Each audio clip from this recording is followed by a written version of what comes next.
So, baby has arrived safely and both mum and the newborn are doing well. What support is available when mum and baby go home? Care will be transferred to the community midwifery team, who mum may have met during her antenatal care. The midwife will make contact within 24 hours of mum going home, and the community midwife will assess mum and baby's well-being. The community midwife will also discuss and undertake blood tests for the baby.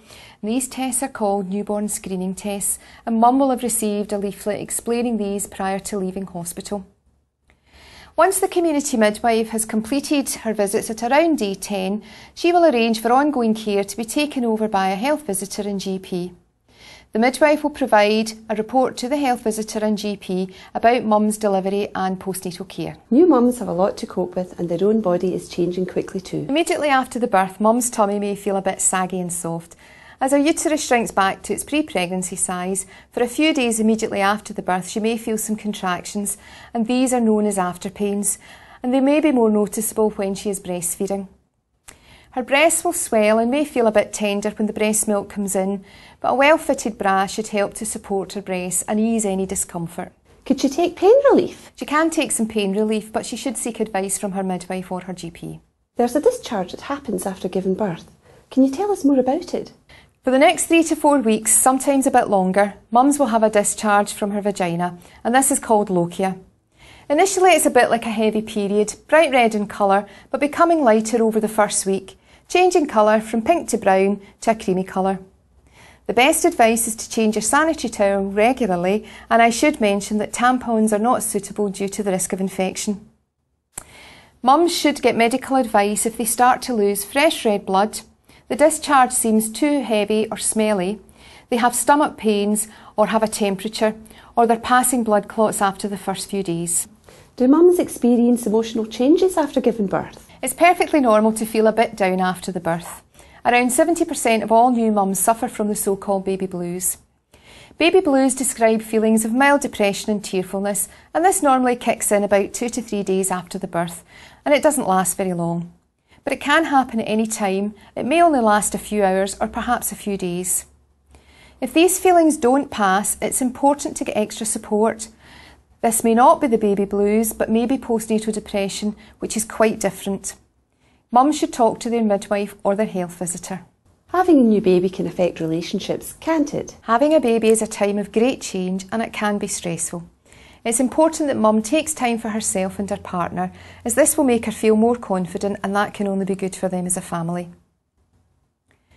Research has shown us that pregnancy and early parenthood can be a time when physical and psychological abuse from a partner or a family member begins or can escalate. Support and advice is available from the midwife, health visitor or GP. The additional expense involved in having a baby might mean there is less money for the family. There's an excellent money advice leaflet available and a number of money advice services in the community to help you. If you are having money worries, please speak to your midwife for more information. Having a baby is a big life change, and it's important that mums make sure they know what they're entitled to. For example, child benefit, free vitamins, free dental treatment and Healthy Start vouchers. Mum's diet during pregnancy is obviously important, but it's just as important after giving birth, isn't it? A healthy diet is important at any time, but mums should continue to aim for a well-balanced diet, including lots of fruit and veg, a portion of lean meat, fish or eggs, and some dairy products, and some whole grain bread or cereals every day. Mum will require to take vitamin D supplements to promote bone health, and babies should be taking vitamin D supplements. Mum may also require to take some additional iron supplements, and the foods which are rich in iron include red meats, eggs, pulses, dark green veg and whole grain breads. What about alcohol and smoking? Alcohol can affect the parent's ability to react promptly, so it's not a good idea to consume alcohol when caring for a baby. Also, alcohol and nicotine do pass through into the breast milk, and this can make the milk taste different to the baby and can cause the baby to be a bit fuzzy at the breast. And it's not just alcohol. The same applies to all recreational drugs. They should be avoided. Drugs and babies don't mix.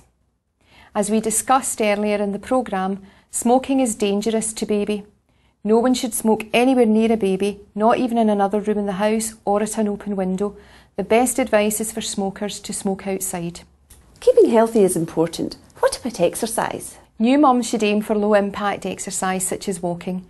Getting out and about with baby in their pram is a good form of exercise. Swimming is great, but avoid jogging, horse riding, skiing and step classes etc. for the first 3 to 6 months, but be sure your loci is stopped and that any stitches have healed. There is though one form of exercise that all new mums should do during pregnancy and after childbirth, and that's your pelvic floor exercises. The physiotherapist will have explained how to do these. The key thing is that they don't take long to do, and you can even do them while you're watching TV. Sharon, we've covered lots of stuff in this programme and I'm sure everyone will find it very helpful. Is there anything that we haven't covered? Each mum and each pregnancy is different, so I'm certain there are things that people will want to ask. And that's the important thing, asking. You'll be given lots of opportunities to ask questions at your antenatal classes and at clinic appointments. Most pregnancies and births are completely normal, and if a mum has complications or there are any changes, these will have been discussed with her. If there are things that she feels she needs to point out or she's not sure of, then the midwives and health visitors are there to answer questions at any time. So, just to recap, Ready Steady Baby is the best source of information for pregnancy. We'd encourage mums to attend antenatal classes and breastfeeding workshops. Keep healthy, fit and eat a balanced diet, and start preparing for the big day early. Sharon, thanks very much for spending so much time with us. We really appreciate it. I hope you find the information in this programme useful and that you're looking forward to welcoming your new baby.